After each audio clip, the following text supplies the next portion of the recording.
Hey y'all, welcome back to Coffee and Composition. I'm April Sojourner Truth Walker, president of A Little More Truth LLC, and this is our series to take the woes out of your next writing assignment. So we are here in the spring. We're talking about paragraphs.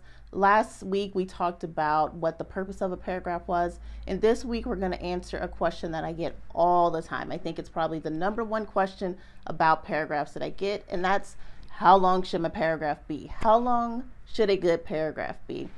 Should it be 2 sentences? Should it be 10 sentences? How do I know how long a good paragraph should be?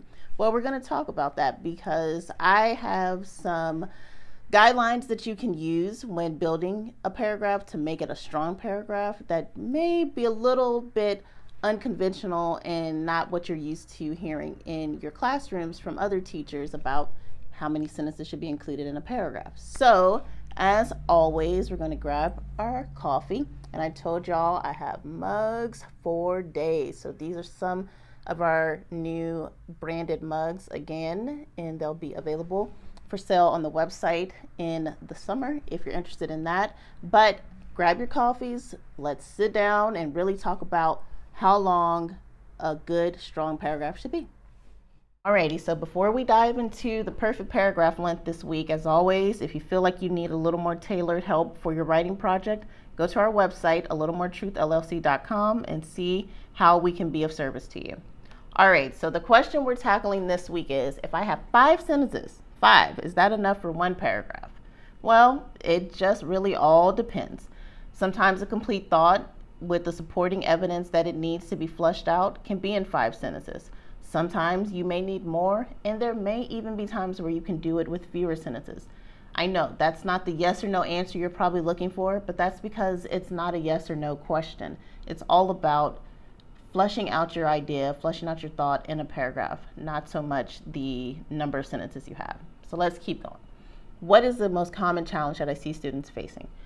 Again, like we talked about in the last video, trying to address more than one main idea in a single paragraph. So you may note I said one main idea in a single paragraph. You can have your supporting ideas and your subpoints, but you want to focus on that one main idea in a single paragraph.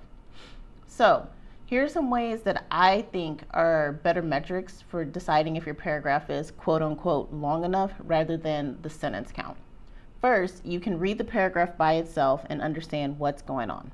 You know, if you take it out of the paper, you can read it and it's like, I know what's going on in that paragraph. Secondly, you've thoroughly analyzed one point. Can't stress that enough. One main point is all you're trying to cover in a paragraph.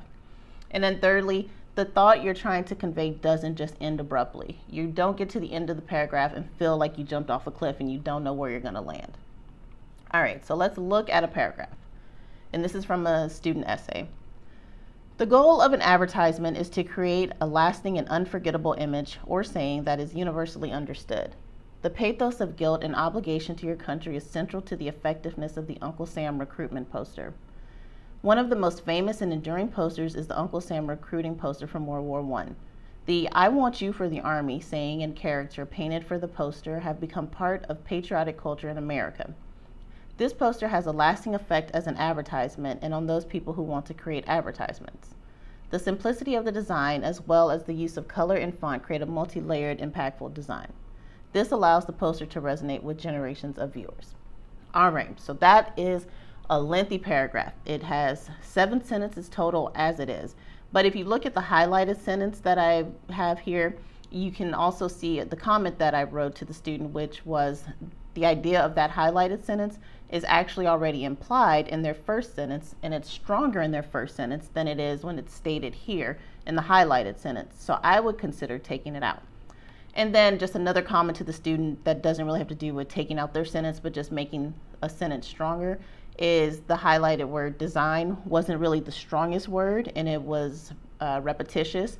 And so they could have considered using a stronger word to really get at the specificity of what they were trying to say.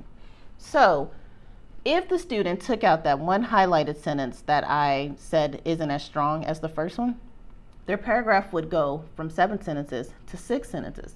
Oh no, their paragraph is getting shorter. Does that mean that it's not as strong? No, it does not. actually, with the sentence that's highlighted staying in there, it's weakening their paragraph. So by taking it out and making the paragraph just a little shorter, they're actually making it a stronger paragraph.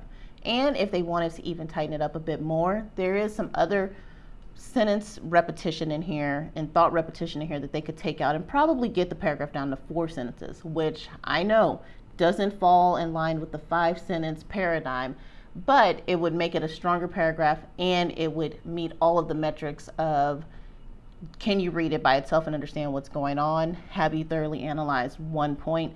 And do you end the paragraph in a way that's not abrupt to the thought that you're trying to convey?